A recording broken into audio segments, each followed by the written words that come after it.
The Android P era is upon us. If Android 8.0 Oreo was the wallflower update that focused mostly on behind-the-scenes tweaks, then Android P is the brash party animal. And parts of it feel alarmingly like the iPhone X. Google showed off the Android P beta software, which will morph into the next dessert-themed version of Android at its annual Google I/O conference in Mountain View, California. For the record, we still don't know what the P in Android P will be called, but Popsicle is one option. The most interesting changes are also the most like the iPhone X. Android P supports a notch design popularized by the iPhone X, and also a suite of navigational gestures that lightly anchor around a digital home button. I got a chance to try out the Android P beta here at Google I/O, and I've got to say, the gesture controls weren't as difficult to pick up as some might think, more below. In fact, I liked a lot of Google's changes. Android P is a much more ambitious, much more visual progression of the Android OS than in past years. For some of you, Android P's new look and features will feel like a breath of fresh air. For others, it'll signal a less intuitive entry point that could make it harder to pick up and use an Android phone for the first time. Android P will also add larger images within notifications, let you edit screenshots after you take them, and use AI to stretch out battery life.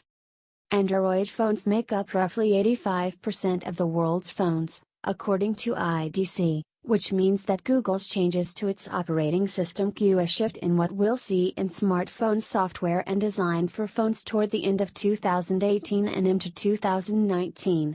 First, we have to wait for Google to finalize. However, not every phone maker will implement every change, and some may add their own software touches to expand Android P's offerings. How to get Android P beta? Android P comes to a total of 11 phones today, including Google Pixel, $312 at Amazon.com, Google Pixel XL, $440 at Amazon.com, Google Pixel 2, $649 at Google Store, Google Pixel 2 XL, $849 at Google Store, OnePlus 6, Essential PH1, Sony Xperia XZ2, $725 at Amazon.com, Xiaomi Mi Mix 2S, Nokia 7 Plus, Oppo R15 Pro and the Vivo X21. Go to google.com web link to get started. Android P's new iPhone-like gestures. It was only a matter of time before Android embraces gesture navigation, like the iPhone X. Unlike the iPhone, Android P keeps a digital button to act as your anchor, though it's narrow capsule, not a circle. Google thinks of this as simplifying the home screen, giving you just this one clean home button to press instead of a total of 3 for home, back and recents. Like the iPhone X, most navigation pivots on swiping gestures.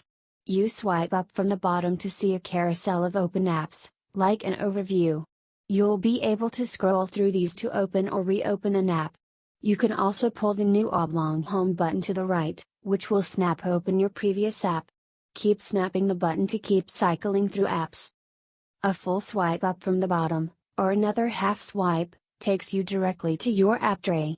The back button appears only when there's a page to actually go back to, so, not on the home screen. You still long press the home button to launch Google Assistant. As the Recents button? It's gone, made totally obsolete because you can already see your open apps every time you swipe up. I've used the iPhone X enough for swipe up gestures to become ingrained in my muscle memory. It didn't take long to figure out how to use Android P, and I expect that many future phones running on Android P, or whatever it becomes, will include a tutorial that shows you how to use the new gesture controls as you set up your phone.